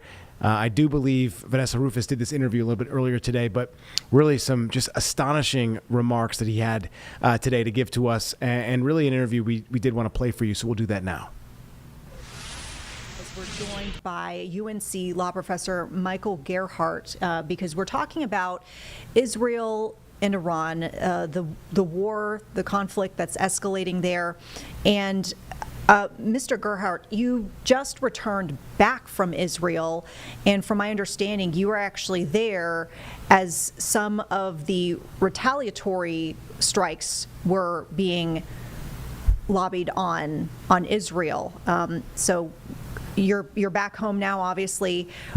What is this? What was that situation like? I mean, you were there when this was kind of coming to a head. So we had been in Israel for 2 weeks teaching and meeting with scholars and other sort of people in the government, and actually participating in protests, among other things. But the Thursday, our last Thursday there, is when Israel launched its attack. And it's fair to say, I think everybody, certainly around us and everybody in Israel, did expect some kind of retaliation. That, unfortunately, that's the dynamic in that region. Come Friday, we were still trying to make plans to leave the country. Our flights got canceled, so we had to come up with a plan to sort of drive to Amman, Jordan, which we were going to do on that Saturday, but we had to survive between that Friday and Saturday. And Friday night Friday, particularly in the afternoon, and more so in the night, the bombing started. And these are ballistic missiles coming into Israel. And my wife was in one part of town, I was in another part of town. We each sort of got ourselves into bomb shelters and tried to keep in touch that way. It certainly felt to me when a ballistic missile exploded what seemed to be above me, my whole building, including my bomb shelter, shook. And then my wife fortunately made it all the way to our place so we could be in the bomb shelter together. And all that night, all Friday night, there was just bombing. So we basically didn't sleep. And the smartest thing to do in that circumstance is just stay in the bomb shelter.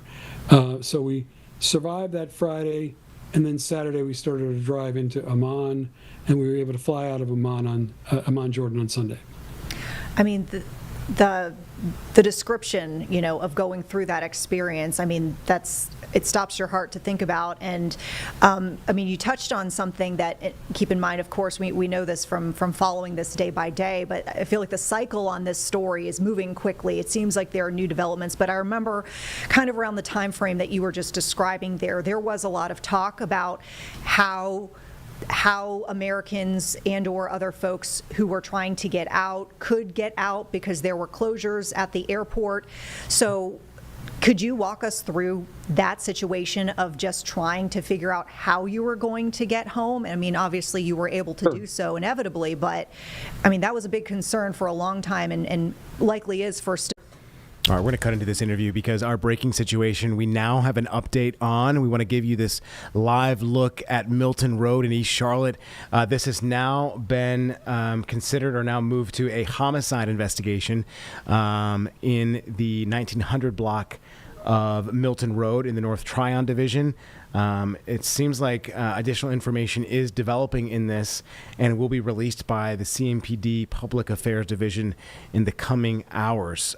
So very preliminary information, but we just know one person was shot here and pronounced dead on scene. You can see multiple cruisers with looks like a back of a building here. We're looking at a disposal area and obviously the crime tape. And you can see in the background more crime tape with another patrol car back. And then as we're getting a better shot, this is around a mart, some type of place or market here for individuals, obviously seeing folks stroll by. But it seems like the investigation is in its second stages. Obviously, we don't see anybody inside or outside or anybody in handcuffs. And we still do not know in terms of a suspect or suspects at this time. But again, Medic has confirmed to us that they've confirmed one death in this, and this is a homicide investigation.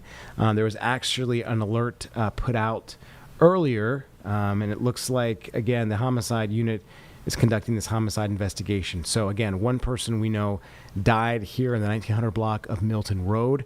The North Tryon Division is on this. It seems to be affecting traffic as well, Jeb. It seems like, since we're looking at Milton Road, one side of Milton Road does look closed just by looking at this shot here. So let's try to get a little bit more information. I'm looking up the traffic map right now just to see. Okay. We're going to pull up the traffic map. We can see some of the bullet casings in the road there, and obviously the markers there from police. And so we're going to pull this up here in 1 second. It does look like there is an issue in terms of traffic right now. At least from our shot, it looked like one side of Milton Road might be closed. And in fact, we do have a look at that. So you can take a look at this right here. Okay.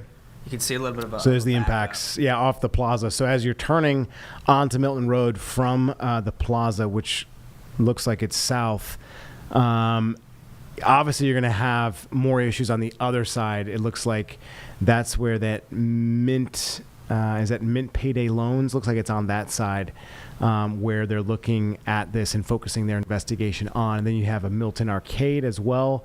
Very busy intersection, and this is centered around some type of marketplace. I don't exactly know what type of mart this is, but again, once we get more information, not only from police, but our crew on scene will give you more information. This is what it looks like here. This scene on the 1900 block of Milton Road.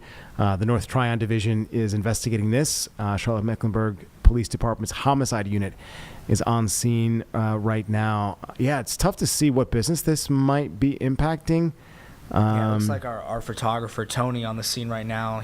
All of those markings, for those of you at home, those are, to the best of our understanding right now, bullet casings left over from the shooting. So as you can see, that is a very large... I've counted 3 to 4 that is a large scene. We cover a lot of these, unfortunately, and for a shooting like this is a slightly larger scene than I think we're used to.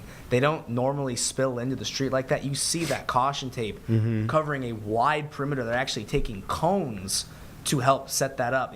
That's not something we generally see from these shootings at these convenience stores. Yeah, it looks like the shooter or shooters, they were on Milton Road, clearly, or somebody was on Milton Road either shooting back or firing towards whatever business they are cordoning off in terms of their investigation, where that lands. And that is Joyce Drive. So right there, Joyce Drive. So it looks like Impact Tires, Manny's Auto Repair, that's all right there. You have Carolina's Research Center, which is back behind that. But this is clearly a residential area as well. You can see that house there. Yeah, talking to witnesses potentially. You think there's witnesses? Yeah, there could be people that witness something, or maybe folks that are from the neighborhood. That's a pretty who want to know. This just happened. We got this on Live Impact News the second we heard the report. Yeah. Seems like they're detouring traffic as well. This is the other side of Milton Road that you're seeing cordoned off. So I don't think that Milton Road, where Joyce Drive is, on the side that Joyce Drive is open at this time. It looks like part of the road is closed from what we're seeing on this shot. Now, on Google Maps, it doesn't look like things are closed. It just looks like there's a slowdown in the area. But as I said, those bullet casings are in Milton Road in the street. So that investigation is impacting Milton Road, and you can see there's an ongoing discussion with certain individuals here who could potentially be involved. Is that man being detained? I can't tell. He may just have his hands behind his back. May just have his hand behind his back. But there are at least 3 to 4 officers right there speaking to that man So yes, a very interesting situation. Again, we don't know much more than the fact that one person was killed here. Medic confirmed one death. We do expect, it does look like our photographer Anthony, who's on the scene right now, believes that a PIO will be out there to talk at some point. So we hope to get that information as soon as possible. Again, this is a homicide investigation in the North Tryon Division, and the convenience store that is centering around this investigation seems to be cordoned off. You can see a ton of police tape around this situation. That's a lot of tape. I mean, yeah. I mean, and there's, like I said, more than 4 to 5 shots definitely fired in there that I saw, casings on the ground, and then those markers near those bullet casings as well. And I didn't see any shattered glass or anything at that convenience store, which would indicate potential shots being fired outside into the convenience store, maybe something that happened inside. So I wonder if this happened outside. You can see CSI obviously on scene taking pictures. So we hope to learn more within the next hour or two. This investigation could prolong things in terms of getting that information and then getting it confirmed, which is what we do here on WCNC Plus. But again, we do not have any information on a suspect or suspects at this time. So one more time, this is going over the 1900 block of Milton Road. It is impacting businesses and a thoroughfare there. The plaza doesn't look too bad, but Milton Road seems to be shut down on one side of the street as they have people in the street. CMPD looking at bullet casings and taking photos for their investigation. So again, our crew on scene will continue to gather information, and if we get a live update from a PIO, public information officer, we call here at WCNC from CMPD, we'll bring you the latest information, or we'll have it for you online or at 11 right here on WCNC. So we're going to continue to stay with this and make sure that you have all the updated information when it comes to you. We do want to go back to, I do believe, we're going to go back to this University of North Carolina law professor who was just overseas and just left Israel when this conflict with Iran started.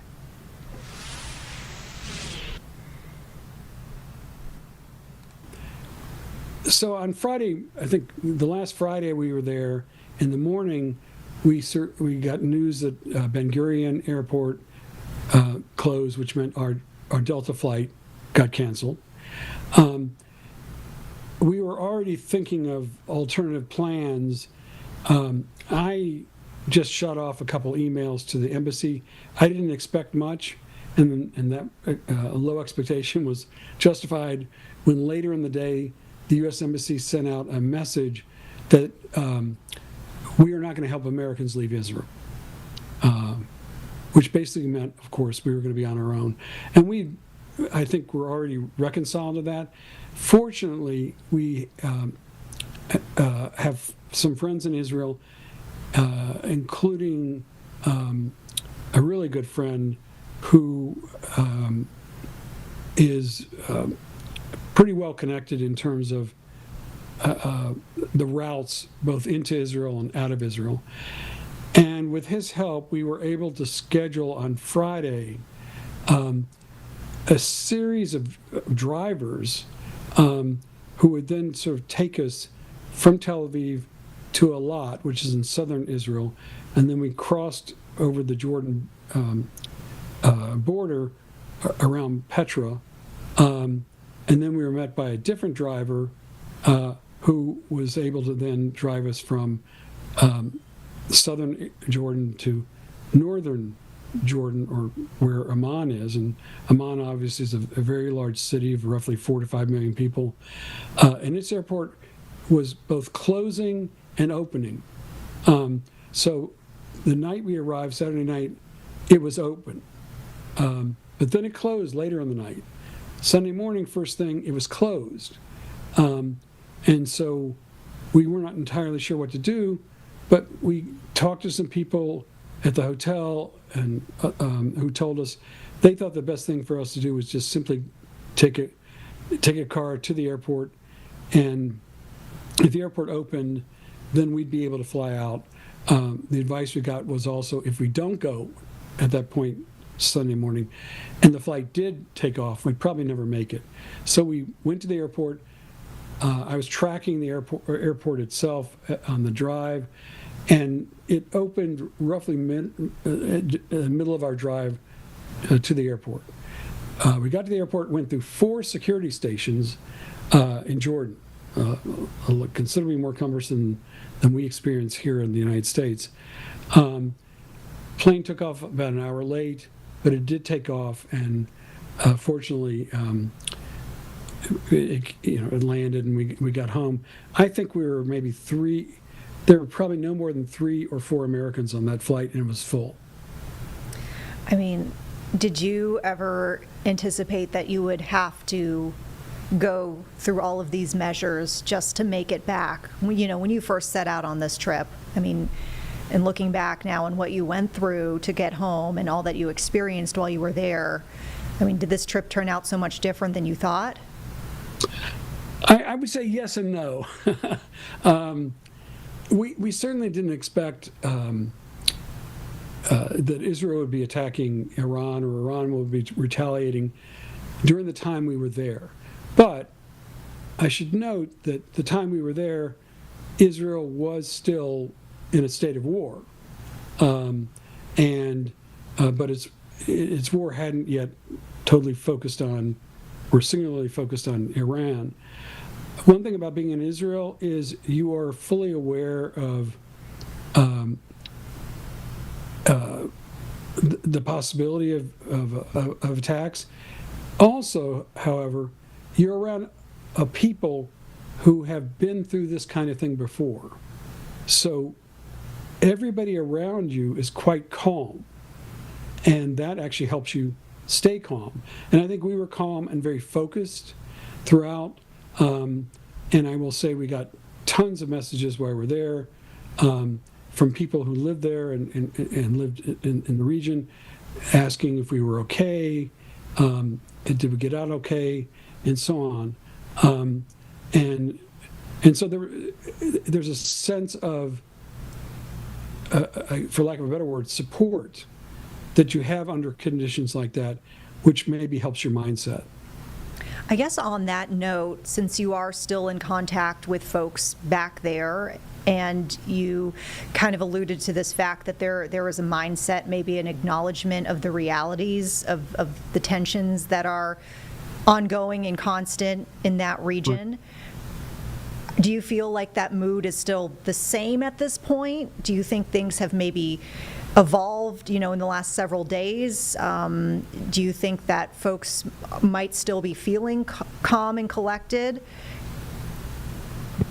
It's a good question. Our impression has been, and we were also in Israel last summer, but our impression last summer and this summer has been that Israeli people, generally speaking, are traumatized. They got traumatized on October 7th, and there's really been no let up under those circumstances. The military is quite exhausted because there are only so many people they've got available in reserves and otherwise, sort of, to fight the war. So you get this sense of almost a fatalistic sense from a lot of people, which is, okay, if today's the day I go, so be it, but we're going to fight and try and survive as best we can in the short term. And so I think there was, we did expect, or it was not surprising, something might happen while we're there, because it is that part of the world. It's just, it happened in a different way than we expected. And then we had to kind of hustle, but with the support of friends, we were able to make it back. I'm just curious, as someone who clearly has connections and ties to the region and the area, how closely you've been watching since then, all of the developments that have taken place, including the U.S. actions that we saw over the weekend, the decision to make those strikes on suspected nuclear sites. Have you been following that very closely? And if so, what are your thoughts on how this is playing out at this point? Yes, I have been following it closely, in part because we still have some close friends, and my wife has family there, so we want to, we just want to make sure everybody's okay and safe, and they have been. In terms of I guess the military sort of actions, one thing that is clear from our experience, it's one thing if another country is shooting drones at Israel, because Israel has this famous dome that helps protect it from drones. The dome works with ballistic missiles, but not quite as well. So imagine that a ballistic missile is somehow damaged or explodes in middle of air.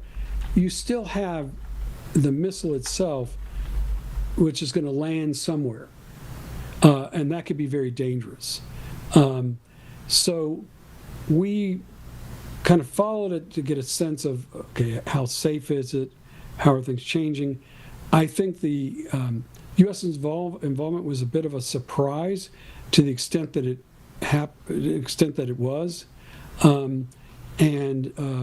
but I think with the current mindset of the current government in Israel, they are very much sort of in a war mentality, and I can't say that most Israelis support that, but on the other hand, you could also say in the United States, a lot of people don't support what the administration is doing. It's somewhat paralleled in Israel. Well, I feel I'd be remiss if I didn't ask this, just given the fact that you are a law professor with UNC, and we know that one of your foci is constitutional law. There's been a lot of dialogue over whether there was some sort of violation with the president ordering these strikes over the weekend. We know, just as several moments ago, House Speaker Mike Johnson basically defended the president's decision, saying that it's within President Trump's Article 2 powers as commander-in-chief to order this, but we see folks who are not quite feeling the same way. So I'm just curious what your expertise tells you about the situation and this particular thread and dialogue that, is a big, topic right now with this conflict. I appreciate the question. I think one challenge of being a constitutional law professor right now is to hear things that are just dead wrong, and from people who should know better. The quote you just gave from the Speaker Johnson, or the reference to him, he's completely wrong. And it's not just me speaking. The Supreme Court in the early 1950s decided a very significant case called the steel seizure case, involving President Truman's seizure of control of the nation's steel mills. The Supreme Court struck down his executive order, and in doing so, the Supreme Court declared that a president has no inherent emergency power. So much for Speaker Johnson's comments. Beyond that, the Supreme Court said a president's power must derive from one of two places: the Constitution itself or a statute. So in the current circumstance, there's nothing in the Constitution itself which would authorize a president to take unilateral action.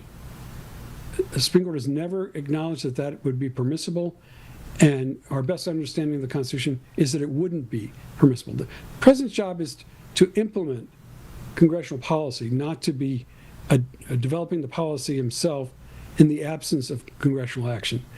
The question in President Trump's case is there a statute or a resolution that somehow supports his actions in this instance? And so far, what has struck me is that the administration has been dead silent about that. You would think if it had authority, it would just trot it out. But it doesn't. It's not trotting any authority out, which does reinforce the suspicion that this must be unconstitutional. Now, I mean, coincidentally, and you won't be able to see this on your end, just based on the technological setup we had, but we just put up a little box in the corner of our screen. It's actually a live feed of House Speaker Mike Johnson speaking at this very moment. He was actually talking about this topic. And I was just curious to get your take, because we heard him trying to make comparisons. For example, this is another quote from him. President Biden ordered strikes on Iraq, Syria, and Yemen. President Obama launched an 8-month-long bombing campaign in Libya to oust Gaddafi. President Clinton initiated air patrols and airstrikes in Bosnia and a bombing campaign in Yugoslavia. So he says, this is a continuation of the quote, every one of those actions were taken unilaterally and without prior authorization from Congress. Do you feel like those are comparable comparisons? Or, I mean, I guess, what's your take? Or do you have a response to that particular statement? Well, I have two responses. The first is the speaker is engaging in this sort of view, or this practice, which I guess has been pretty popular with him and others, and that is to immediately point to other people doing something wrong and then claiming somehow that ought to give his president some authority. That doesn't work in constitutional law. We also learned at a very early age, 2 wrongs don't make a right, 5 wrongs don't make a right. So I find that argument to be very, very weak. But the other thing is the examples he used are probably not the best examples he could have found, because each of the presidents you just mentioned had some kind of congressional authorization or treaty or other law that they were acting pursuant to. That's not the case in this situation. Obviously, after 2001, a lot of presidential actions were undertaken consistently with a joint resolution that had authorized the use of force in response to the attacks on 9/11. So that covers a lot of the presidential activity post 9/11. And otherwise, I think that what Speaker Johnson has not said, and this is telling, is what the specific authority is for President Trump to do what he did. That's the simple question. It should have a simple answer. Before we get to our next question, because this discussion is super interesting, and I know we have a lot of viewers here on Live Impact News who want to continue this dialogue. So I just want to point out that we're about to transition to our 4 o'clock newscast here on WCNC+. Our discussion here with Michael Gerhardt is going to continue on our secondary channel. This is on demand here on WCNC+, so basically go to the main console and select the secondary channel, and you can continue to listen in on this dialogue here. My next question here for you, Professor, given all that you've said about your thoughts on the actions taken over the weekend and your belief, you feel like this was not within the president's frame of power, where do we go from here, I guess? Because we hear a lot of folks in Congress who are now begging for information. They feel like they say that they're trying to get information, that they want to know how this was done. That's a lot of the dialogue that we're seeing from folks who oppose this decision that was being made. But what sort of checks and balances might be in place to I guess, correct things if, as your opinion was that this was not done correctly? Well, I think the main thing is that a president's constitutional duty is to enforce or implement the policies that Congress has made. And the president has that gives the president a lot of authority to have that duty. However, in this instance, Congress hasn't had a chance to formulate a policy. And this is Constitutional Law 101. Congress makes the law, which means Congress makes the policy. A president does not make the policy. It doesn't matter to me who the president is. If a president is acting unilaterally without congressional support or authorization to use force, that president is in all likelihood acting unconstitutionally. So as this situation continues to develop here, I'm just curious what you as an expert in this field, will be looking out for to see what happens next. Who will you be watching for action, and what might you expect to see coming next, in this specific dialogue that we're seeing over powers of the president? I would personally sort of love to see Congress using its own power and Congress getting involved rather than sitting on the sideline and letting the president usurp its power. There's a lot of stuff that Congress could be doing, for including not just hearings, but actions. And so it's just curious to me why we're not seeing that. Apparently, the Senate's holding a hearing on Joe Biden's mental capacity when he was president. Strikes me as a more timely thing to think about. Maybe we should have a hearing on the current conflict. This is all compounded by the fact when the president's representatives or officials, the people who work for the president, show up in Congress, their presentations usually are very disappointing because they just are partisan talking points, and they seem to really think their main job is to attack Democrats and be disdainful of Democrats in Congress. I'd like to see everybody remember that they have a duty to support and defend the Constitution of the United States. Yes. All right, a wonderful interview. If you did not see it in its entirety, you can stream it on WCNC Plus. This platform as well, just search obviously for the date, and the time was earlier today around 3 to 4, so we'll have that for you on WCNC Plus so you can stream it. But like I said, a remarkable interview, and it's great to have this professor joining us, especially on his time in Israel and reflecting on the conflict that we are seeing. We did want to go back to this breaking news. We don't necessarily have any updates at this time. We're still waiting on more information, and we were told that a PIO was going to be coming on the scene and letting us know a little bit more information. We are still waiting on that to happen. So what we know now is that one person died at this scene here. This is the 1900 block of Milton Road. There's not been much more than that given to us, except for the fact that we know that one person was killed at this looks like a convenience store. So we still have many cruisers on this scene. And in fact, Milton Road, it looks like a portion of it, you can see towards the far right side of your screen, multiple cruisers right in the way of Milton Road. I still do believe their investigation is ongoing. We saw probably 4 to 5, maybe even 6 different markers on Milton Road alone, showing where bullet casings had fallen. So we're still learning a little bit more information, and it sounds like it's still kind of a TBD situation with CNPD, and when they will speak and making someone available to us, we will hope that is sooner than later to bring you information on this. But our crew on scene bringing us this information, again, that this was a homicide investigation and is a homicide investigation in the North Tryon Division. This happened about an hour ago or so. We've been bringing you this here on WCNC Plus since this began.